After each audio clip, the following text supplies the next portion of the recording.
noite. A semana termina com a CPI da Covid tomando forma e uma forma pouco controlável pelo Palácio do Planalto. Nesta sexta, ficou definido que o cargo de relator, o mais estratégico em qualquer comissão parlamentar de inquérito, será dado ao veterano Renan Calheiros, do MDB, ex-presidente da Casa. O presidente da CPI, Omar Aziz, do PSD, defendeu em entrevista à Globo News, agora há pouco, protocolos de enfrentamento da pandemia que sejam seguidos por todos e disse que a aglomeração mata. Você vai ver também. Estados começam a receber medicamentos do kit intubação que vieram da China. Total de mortes por Covid diminui pela segunda semana seguida. No caso da vacinação clandestina, mais provas contra a falsa enfermeira. Você consegue comprar no laboratório?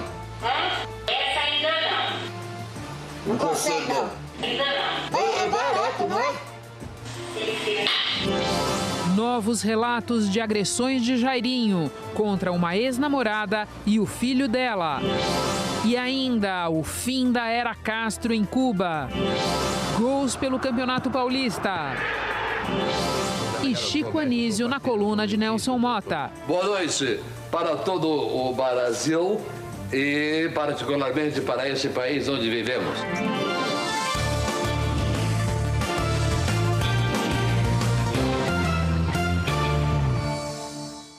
Vamos começar pelos números. Nesta sexta, o Brasil registrou 3.070 mortes por Covid-19. Mais uma vez, menos do que no mesmo dia da semana passada. E com isso, a média móvel recuou pelo quarto dia seguido. Você vê aqui, ela está agora em 2.870 óbitos diários e isso é 2% mais do que há 14 dias, uma oscilação mínima.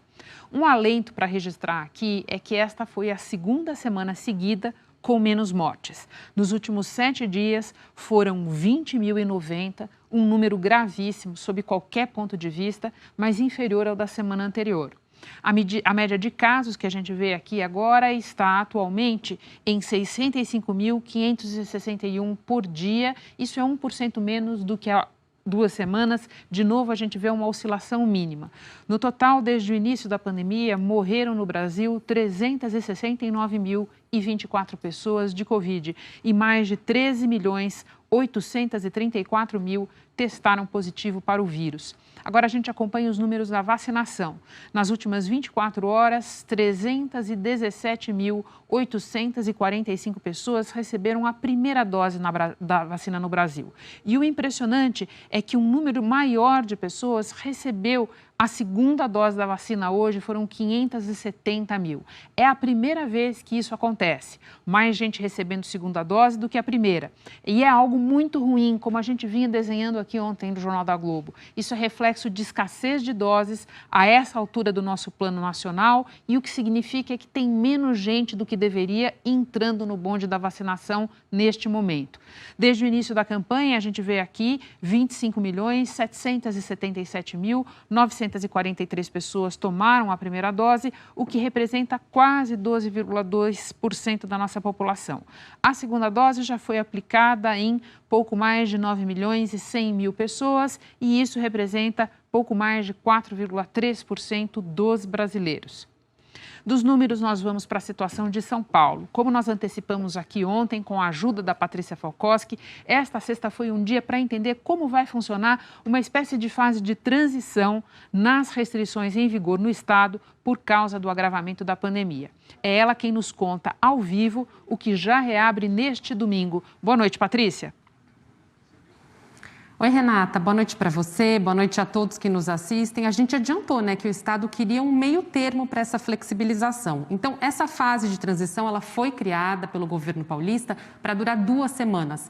É para, aos poucos, começar a flexibilizar os setores da economia antes da próxima fase, a gente lembra que é a laranja. Nessa primeira semana, então já a partir de domingo, o comércio vai poder reabrir. Cultos religiosos também foram liberados, tudo com no máximo 20% da capacidade. Já na segunda semana, que vai valer a partir do dia 24 de abril, reabrem os restaurantes, parques e museus e ainda salões de beleza e também academias. O governo de São Paulo disse que levou em consideração a queda de novas internações. A taxa de ocupação de UTI, entretanto, continua bem alta, viu? 85%. Próximos dias nós teremos uma queda constante, né? Fruto de restrições realizadas nas semanas passadas, né? E, portanto, nós não podemos deixar com que a gente já saia de uma fase vermelha para a fase laranja ainda no momento em que nós estamos com um patamar elevado. E, por isso, a fase de transição. O abre e fecha não é só perdas econômicas e financeiras, é, sobretudo, a perda de vidas. E isso não tem retorno. O trabalho que se conseguiu até agora, eu insisto, ele é um trabalho construído numa base muito frágil e que não se sustenta. Ao menor movimento populacional, de maior circulação, aumenta caso, aumenta a ocupação de leitos. E o toque de recolher das 8 da noite às 5 da manhã continua valendo. A Prefeitura aqui de São Paulo vai manter o rodízio de carros e também motos neste horário. Renata. Patrícia, as secretarias estaduais de saúde, Brasil afora, começaram a receber medicamentos de intubação daquela leva que você mostrou aqui ontem, chegando no avião vinda da China. Pois bem, hoje o Ministério Público Federal entrou na história aqui em São Paulo para garantir que o governo federal venha repor esses estoques aqui. Exatamente, Renata. O MPF ele entrou com uma ação civil pública cobrando com urgência a reposição do kit intubação aqui no estado. A ação solicita que a União apresente, inclusive, em até 5 dias, um plano para manter os estoques em níveis adequados para suprir as demandas dos hospitais públicos por até 3 meses. Nós procuramos, então, o Ministério da Saúde, que informou que está em andamento 2 pregões e uma compra direta de medicamentos do kit intubação via Organização Pan-Americana de Saúde. E agora à noite, o presidente Jair Bolsonaro editou uma medida provisória que abre crédito extraordinário de 2 bilhões e 600 milhões de reais para custear quase 8 mil leitos de UTI. Segundo o governo federal, os recursos também serão aplicados na compra do kit intubação. Renata, boa noite e bom fim de semana. Para você também, Patrícia, muito obrigada pelas informações. O desabastecimento do kit intubação, nós temos mostrado aqui, vai muito além de São Paulo. No Rio de Janeiro, a Prefeitura precisou recorrer a sedativos usados em atendimento veterinário para dar conta minimamente da demanda. O Paulo Mário Martins tem os detalhes ao vivo para nós. Boa noite, Paulo Mário. Oi, Renata. Boa noite para você, boa noite para todo mundo. Além dos sedativos, analgésicos e anestésicos do Centro de Controle de Zoonoses do Rio foram levados para o Hospital Ronaldo Gazola, na Zona Norte, que é a referência para o tratamento da Covid na cidade. São remédios que não são de uso exclusivo veterinário. A transferência desses medicamentos foi a saída encontrada pela Prefeitura para suprir a falta deles nos hospitais. Como a gente mostrou aqui no JG nessa semana, pacientes estão sendo intubados acordados em algumas unidades por falta de sedativos. Hoje, a Secretaria Municipal de Saúde disse que os hospitais da capital têm estoques para apenas 3 dias. Para priorizar o atendimento de pacientes com Covid, todas as cirurgias eletivas estão suspensas. Isso inclui as cirurgias no centro de veterinária, não faz o menor sentido continuar consumindo itens essenciais aí para a intubação, para a saúde humana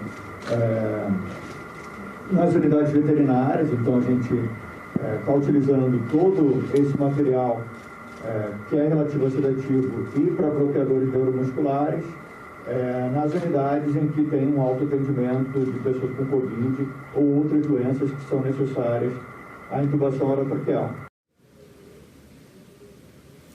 Olha, esse não é um problema exclusivo aqui do Rio, não, viu? De acordo com o Fórum de Governadores, pelo menos 11 estados brasileiros sofrem hoje com a falta de remédios do kit intubação. Hoje, inclusive, 22 governadores pediram a ajuda humanitária da Organização das Nações Unidas para a aquisição desses remédios e também de vacinas.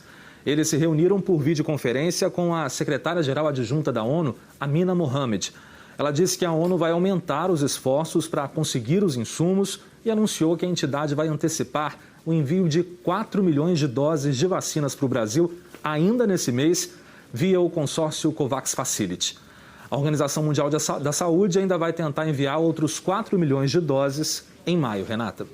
Paulo Mário, há pouco a gente viu aqui que hoje em São Paulo foi um dia de anúncio de alguma flexibilização. Já aí foi de prorrogação das restrições, né? Exatamente, Renata, um movimento contrário, né? Essas medidas vão valer até o dia 27. Com isso, bares e restaurantes só podem funcionar até às 9 da noite. O comércio, das 10 da manhã às 6 da tarde. Na praia, continua proibido tomar banho de sol e de mar. Só a prática de exercícios está liberada. A Prefeitura decidiu prorrogar essas medidas porque todos os bairros ainda estão com risco muito alto de contaminação por Covid. Renata. Paulo Mário, muito obrigada pelas informações. Daqui a pouco a gente exibe a tua reportagem sobre o caso Henri. Bom fim de semana. Em Minas Gerais, a Polícia Federal levantou mais uma prova contra a falsa enfermeira que realizou uma sessão clandestina de vacinação. O Magno Dantas está ao vivo em Belo Horizonte com detalhes dessa história para nós.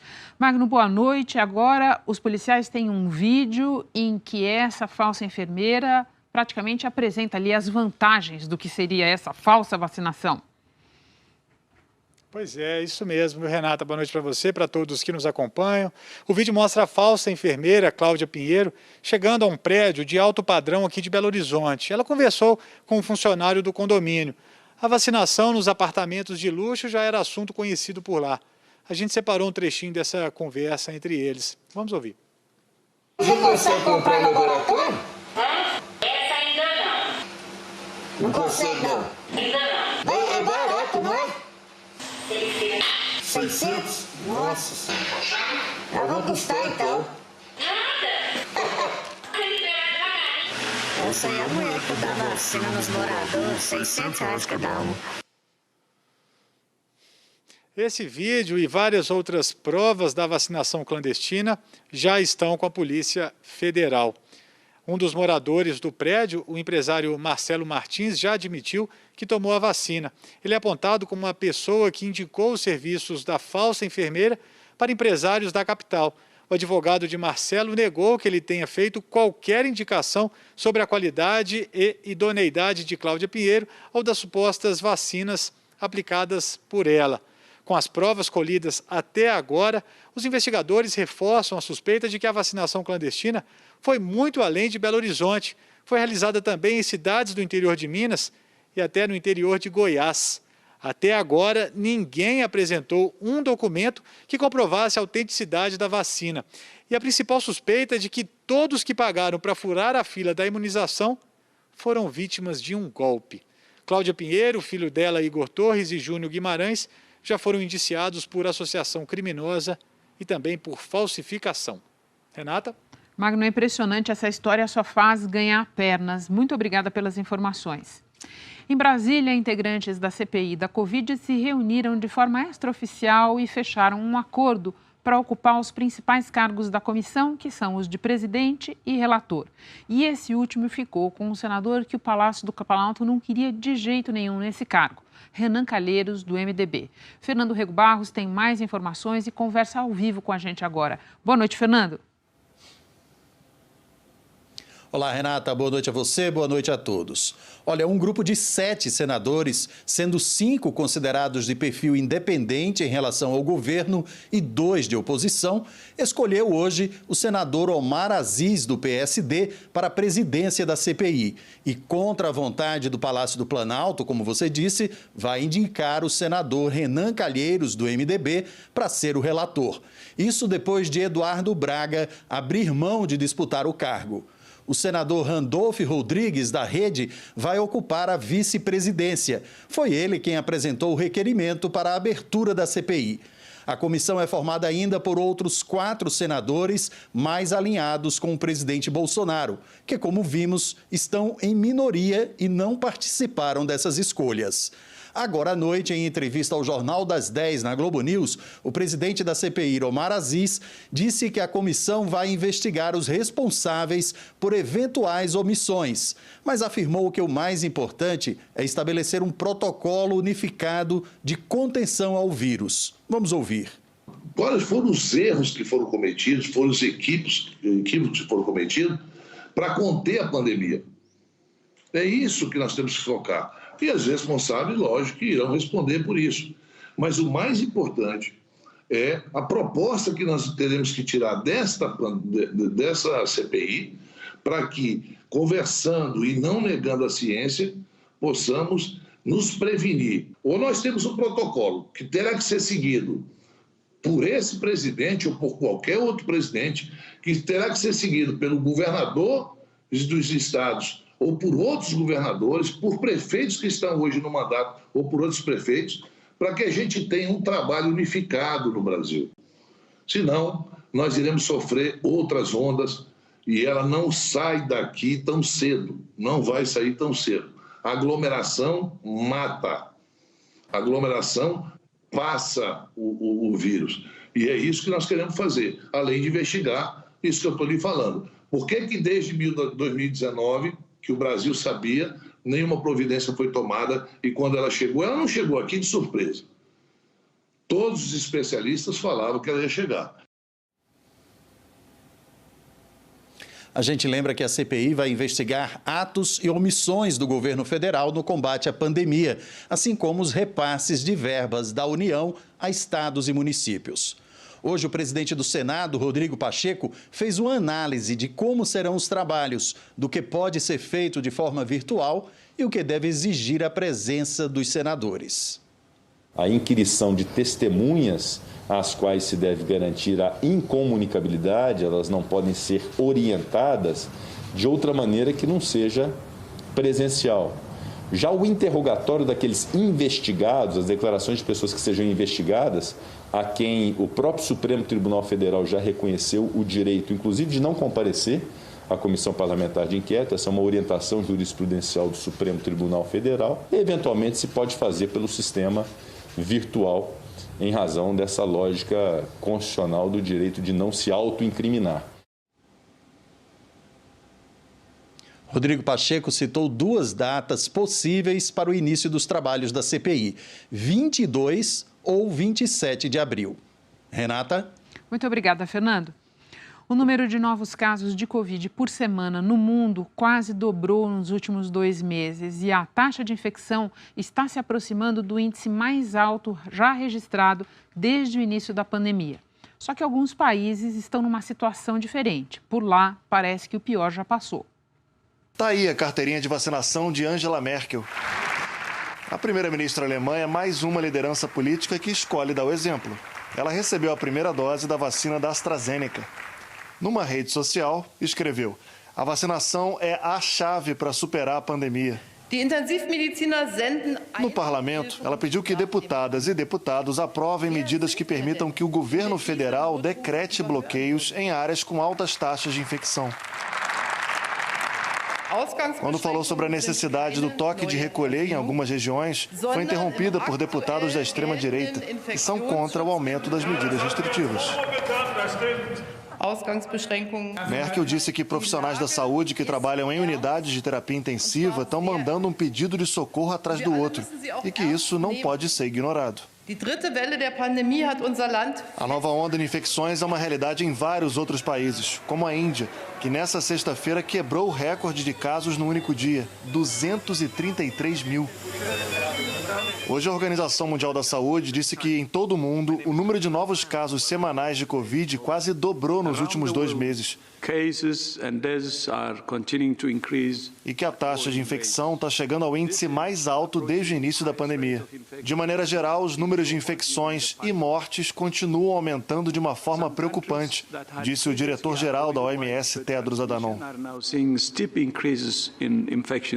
Alguns países vivem uma realidade diferente. É o caso aqui do Reino Unido, que essa semana reabriu lojas, bares e restaurantes, e de Portugal, que vem registrando menos de 10 mortes por dia.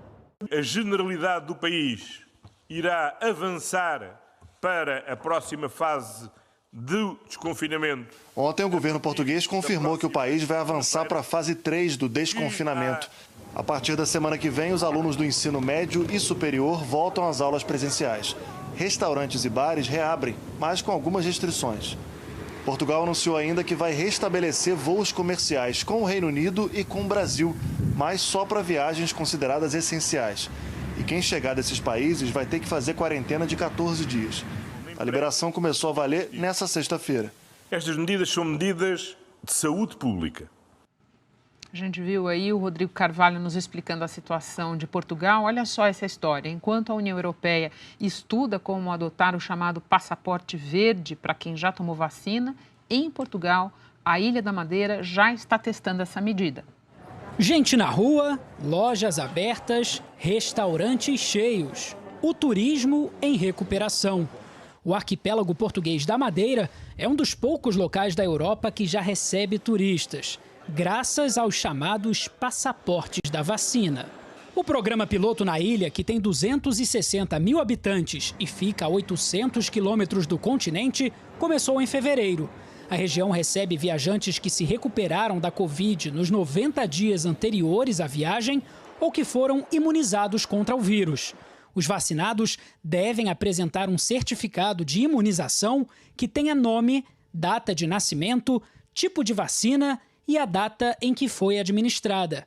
Os turistas também devem respeitar o período de ativação estabelecido pelas características do imunizante. Vivemos numa região que é um dos destinos turísticos de preferência no nosso país. Cerca de 30 mil pessoas, quando o turismo flui, estão permanentemente, diariamente nesta região. A União Europeia também estuda adotar o documento em todo o bloco para facilitar a circulação entre os países membros. Assim, as pessoas poderiam viajar sem cumprir uma quarentena. A promessa do Parlamento Europeu é que o passaporte da vacina passe a valer nos 27 países do bloco a partir do verão, no início de junho. Com a adoção do certificado, só aqui em Portugal, as receitas do turismo podem subir de 20% a 30% em comparação com o ano passado. É sobretudo fundamental que a Comissão Europeia possa ter informação científica consolidada sobre o grau de imunização assegurado pelas vacinas e também pela imunização concedida por via da contração do vírus. Esta foi uma semana em que a tensão entre Estados Unidos e Rússia escalou. Os americanos decretaram sanções por atribuir aos russos ciberataques durante a campanha eleitoral do ano passado. E hoje o Kremlin respondeu. Assunto para Jorge Pontual, que está em Nova York e fala ao vivo com a gente. Boa noite, Pontual. Boa noite, Renata. Boa noite a todos. Além da segunda intervenção do Putin nas eleições americanas, teve também um mega ataque russo que comprometeu redes do governo americano, inclusive a Intel e o Pentágono, e de grandes empresas como a Microsoft. O nome desse hack é SolarWind, nome da empresa que os russos usaram para se infiltrar. Uma empresa que tem milhares de clientes, inclusive do governo e iniciativa privada. Todos tiveram os computadores comprometidos por esse vírus russo. No governo Trump, os russos pintaram e bordaram. Já o Biden, esta semana, impôs sanções sérias, incluindo restringir o acesso da Rússia ao mercado financeiro global e a expulsão de 10 diplomatas russos. Aí hoje o Putin retaliou expulsando 10 diplomatas americanos, Renata. Pontual, e para a gente continuar falando de países que nos fazem lembrar um pouco a Guerra Fria, eu quero te ouvir sobre Cuba. Hoje teve um anúncio importante lá, a aposentadoria de Raul Castro, irmão de Fidel, o que de certo modo encerra uma era.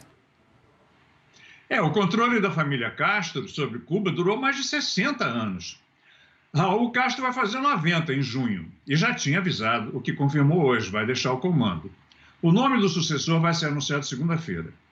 Em Cuba, o secretário-geral do Partido Comunista, que era o cargo do Raul Castro, e que é o único partido, tem mais poder que o presidente. O secretário-geral é quem escolhe o presidente. A economia da ilha anda aos trancos e barrancos, a pior crise, desde que perdeu a mesada da União Soviética, nos anos 1990. A pandemia liquidou com o turismo em Cuba. A Venezuela chavista parou de ajudar Cuba. E a recessão ano passado foi de mais de 10% do PIB. Depois da morte de Fidel há 5 anos, o irmão Raul fez reformas, só que não deram em nada. Raul Castro falou em novas relações com os Estados Unidos, mas o governo Biden respondeu que não está nada interessado. Cuba está longe de ser prioridade, como foi para o Obama, que restabeleceu relações entre os dois países. E a pergunta que não quer calar, quando os cubanos voltarão a viver numa democracia, Renata? Obrigada, Pontual. Ainda hoje, no Jornal da Globo, tem gols pelo Campeonato Paulista e Chico Anísio na coluna do Nelson Mota. E já no próximo bloco, novos relatos de agressões de Jairinho.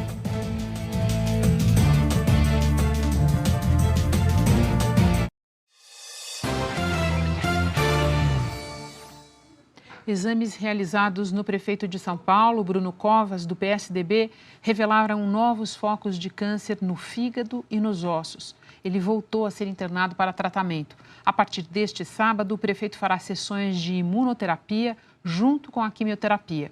Segundo o boletim médico, Covas está bem, sem sintomas e em condições de trabalhar. E no caso do menino Henri, uma ex-namorada de Jairinho voltou a prestar depoimento hoje à polícia. Ela contou que foi agredida pelo vereador várias vezes e que o filho dela, que tinha menos de 3 anos na época, também apanhava. Débora Melo Saraiva passou 3 horas na delegacia. Na saída, não conversou com os jornalistas. A ex-namorada do vereador Jairinho resolveu prestar esse segundo depoimento para se retratar de fatos que omitiu no depoimento de 22 de março. Um histórico de agressões contra ela e a um de seus filhos. Informações que não revelou antes porque o vereador a teria ameaçado. Débora teve um relacionamento de 6 anos com Jairinho, que só terminou em outubro do ano passado, depois que descobriu que o vereador estava namorando Monique, a mãe de Henri. No depoimento, ela disse que a partir do 2º ano de relacionamento, passou a sofrer constantes agressões físicas. Débora também afirmou que na semana passada, o filho de 8 anos contou para ela que foi agredido em 2015. Na época, o menino tinha menos de 3 anos. Falou que o vereador colocou papel e um pano na boca dele e disse que o menino não poderia engolir. Que Jairinho deitou o menino no sofá da sala, ficou em pé e apoiou todo o peso do corpo no menino com o pé. Disse que quando conseguiu se desvencilhar, foi correndo para o quarto chamar a mãe, que a sacudiu, mas ela não se mexia. Jairinho então teria alcançado o garoto e o levado até o carro. Lá colocou um saco plástico na cabeça do menino e ficou dando voltas com o carro. Débora Saraiva é a 3ª mulher a falar em depoimento à polícia que sofreu agressões de Jairinho. Hoje conversamos com uma ex-funcionária de Débora, Valéria Batalha, que já foi ouvida informalmente pelos investigadores. Ela disse que entre 2012 e 2017 tomou conta dos filhos de Débora e relatou episódios em que o menino ficou machucado. Quando eu fui olhar, ele estava com algumas manchinhas roxas na perninha, na altura da perninha e aqui na altura da bacia. A avó da criança me contou que também estava desconfiada, se referia a ele como o monstro. Eles sabiam o que ele fazia com a criança. Valéria contou que, em outra ocasião, o menino foi levado para o hospital machucado depois de passeios com Jairinho. Me lembro que a criança, na época, ficou com o rostinho muito roxo, os olhinhos fechados. Ele ficou mais de 1 semana internado. Eu fiquei apavorada quando eu vi o rosto da criança. A 4ª vez, ela mesmo primeiro ela negou, depois ela admitiu que ele saiu com a criança, deixou ela no shopping, saiu com a criança, voltou com a criança com a perna quebrada, na altura do fêmur. Monique e Jairinho continuam presos. O Ministério Público do Estado abriu uma investigação para apurar supostas regalias que os dois teriam recebido na prisão. Essas imagens mostram Jairinho comendo um lanche que foi entregue a ele pelo diretor do presídio de Benfica, Ricardo Larrúbia da Gama. Depois da divulgação do caso, o diretor pediu exoneração do cargo. Economia agora. Apesar da pandemia e da atividade fraca, uma nova leva de empresas está abrindo capital na Bolsa Brasileira. A alegria deles, 2 meses atrás, tinha um grande motivo. Num só dia, a empresa que comanda plataformas de pesquisa e compras online conseguiu engordar o caixa em R$1 bilhão. Efeito imediato da abertura de capital na Bolsa de Valores de São Paulo. Nós estamos vivendo aí um momento ímpar no comércio eletrônico, com muito crescimento e surgimento de novas formas do consumidor se informar. Então, em razão disso, para investir forte aí ainda mais no nosso crescimento, nós decidimos que o IPO seria a melhor maneira para capitalizar a companhia e executar os nossos planos de crescimento. Nos 3 primeiros meses de 2021, já são 17 as empresas que abriram capital no Brasil, levantando 22 bilhões de reais. E ainda há 41 companhias aguardando para iniciar o chamado IPO, sigla em inglês, que significa oferta inicial de ações. É como se fatias da empresa ficassem à disposição do investidor. Quem compra os papéis vira acionista. No ano passado, 28 companhias estrearam na Bolsa, o maior número desde 2007. Juntas, elas levantaram quase 44 bilhões de reais. Viabilizar a abertura de capital significa viabilizar investimento, né? E viabilizar investimento significa expansão da economia e geração de emprego. Empresas que decidem abrir capital, em geral, fazem parte de setores que estão em ascensão na economia. Neste ano, mesmo com a pandemia, companhias de tecnologia, construção civil, agronegócio e saúde são as que mais entraram com pedidos de IPO.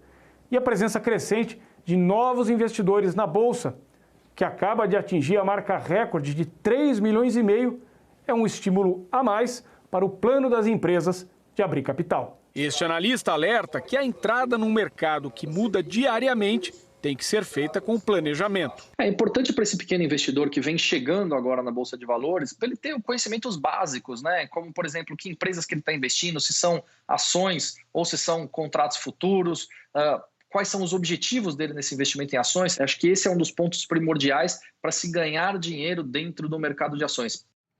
O Conselho de Administração da Petrobras nomeou nesta sexta o novo presidente da companhia, general Joaquim Silva e Luna. Ele foi indicado pelo presidente Bolsonaro para substituir Roberto Castelo Branco.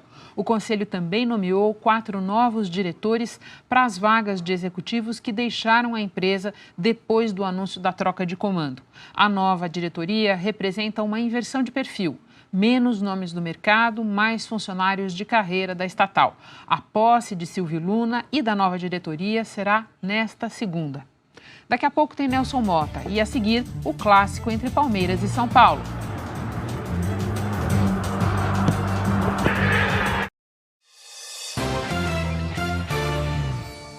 Hora de bate-papo esportivo, Felipe Diniz com a gente para dar conta de 3 jogos do Campeonato Paulista. É isso, Felipe, boa noite. É isso, Renata. Muito boa noite para você, boa noite a todos. Pois é, olha, Palmeiras, São Paulo, Corinthians e Santos. Os 4 entraram em campo nessa noite pelo Campeonato Paulista com direito a um clássico. Palmeiras e São Paulo se enfrentaram aqui na capital paulista e deu tricolor do Morumbi 1-0. Vamos começar então mostrando os principais lances desse jogo, começando com esse cruzamento do Daniel Alves e o Luciano sozinho cabeceou para fora e perdeu boa chance.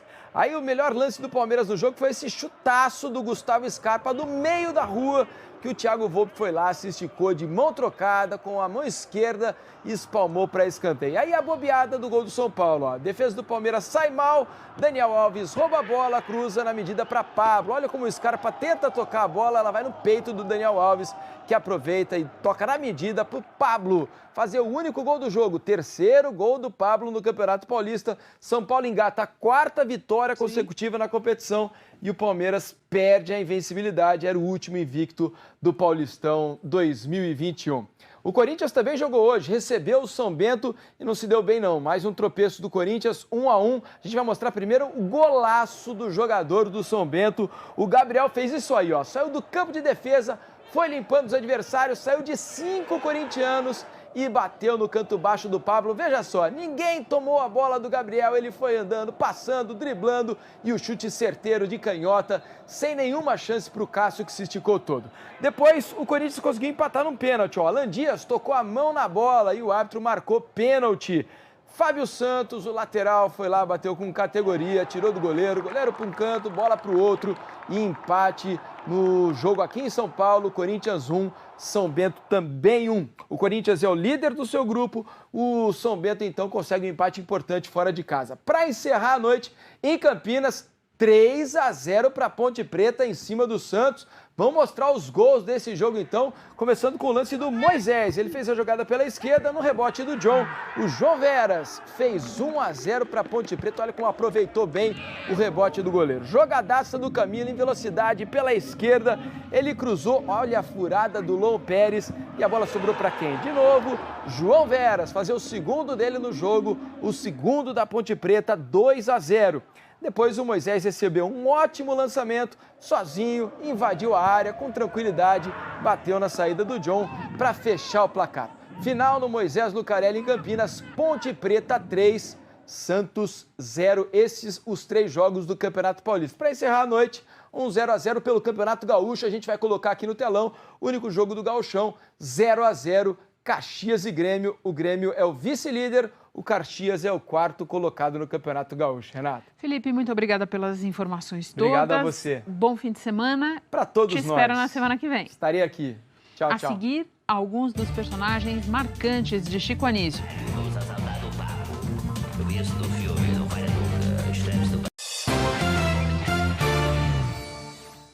Ele produziu, escreveu, atuou. Foi também locutor, dublador, cantor e compositor e pintor.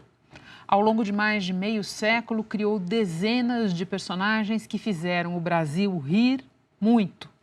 Um gênio chamado Chico Anísio é o tema de Nelson Mota.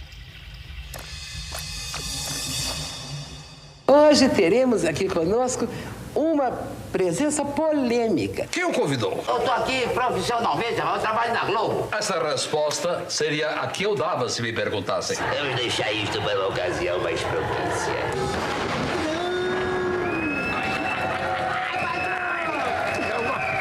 Eu gosto muito de chegar voando. Padrão, fica eu aí. vim voando, iPhoneero. Vim voando atrás de um bando de pato. Se eu não se abaixo, eu se dava mal, me sujava todinho. Há 90 anos nascia no Ceará um gênio do humor que durante décadas divertiu gerações de brasileiros. Chico Anísio era de uma criatividade única que se multiplicava em inúmeros personagens que faziam crítica social, sátira política e comédia de comportamento, fazendo o Brasil rir de si mesmo. Quer dizer que nem o problema da segurança só vai resolver, não. A segurança eu resolvo. Castor? Tô aqui, excelência. Prenda esse elemento. Que é isso, deputado? Que é isso? Na época da eleição, o senhor não me chamava de elemento, não. Eu não sou trouxa, eu sou corrupto, mas não sou trouxa. Eu quero enfiar todo mundo dentro de uma cápsula, mandar pro espaço com o cosmonauta brasileiro para não ter perigo de voltar. Uma fábrica de fermento. Chico criou dezenas de personagens de sucesso. E o Brasil? Tá entregando. E muitos continuam atuais em seu poder de fazer rir e despertar revolta. Puro Brasil de Justo Veríssimo. Ladrão, né? E de cafajestes adoráveis, como o Ébrio Tavares. Cuidado, derrama meu sangue, mas não derrama meu uísque. Certo? Quem é tu? Eu sou jovem, jovem é outro papo, jovem gosta de aventura. Nossa, mas é fascinante. Foram personagens, homens e mulheres. Salomé, de Passo Fundo. Brancos e pretos. De perna comprida, um bico espichado e que se chama... Cegonha? Porta essa, velhozusa. Impressionante. Héteros e gays. Menina, me defini quando eu tinha 1 ano de idade. Eu sou prefeito, sou delegado, eu sou médico, eu sou parteiro, eu sou dentista, eu sou... E qual é o título? Chico City. Ele falou, pronto, tá aprovado. Eu acho que o Chico City devia ser uma monarquia. Um governo provisório tentou, lindo, mas só um rei aceitou. Quem? O rei Momo. Graças à sua voz prodigiosa, era dela que nasciam seus personagens como a Zambuja. Eu nunca peguei numa arma, Zambuja. Quem falou em arma? Arma é instrumento do otário. Vamos assaltar no papo. Eu vi isso no filme, não falha nunca. Escreve-se no papel. O banco está cercado pelos meus asseclas. Bote a grana na sacola. Não falha nunca. Saravá! Eu, se fosse a senhora, me afastava desse charuto. O imortal professor Raimundo. País onde se fala inglês? Brasil. Brasil? Em que lugar do Brasil se fala inglês? Na Embaixada Americana. Já salvei uma vez um cabrito que caiu no açude em Maranguape. Agora revivido por seu filho, Bruno Mazeu. Que maravilha, agora o senhor está começando a ficar mais esperto. E o salário? Ó. Eu hoje estou toda sem motivação. Se o seu problema é falta de motivação, pode dispor que eu estou botando pelo ladrão. Com seus personagens, Chico debochou do machismo e esculachou o fanatismo religioso com seu pastor Tintones. Tintones é só o intermediário. Quem não contribuir vai pro quinto dos infernos. Poucos entenderam com o Chico Anísio o melhor e o pior do Brasil. Seus personagens são arquétipos brasileiros que expressam nossas melhores qualidades e os nossos piores defeitos. Fazendo a crônica dos costumes e a crítica política e social do seu tempo, Chico Anísio e seu humor fizeram história pelo riso. Conta para as nossas amigas de casa o que você andou me contando. Eu sou um grande emoção e você é uma pequena emocinha. Como é que você adivinhou? Isso é o que eu chamo de gosto pela aventura. Isso é um caso de vocação precoce. Boa noite para todo o Brasil e particularmente para esse país onde vivemos. O Jornal da Globo fica por aqui. Outras notícias no Jornal Hoje. E a seguir, o Bial conversa com Fátima Bernardes. Bom fim de semana, até segunda.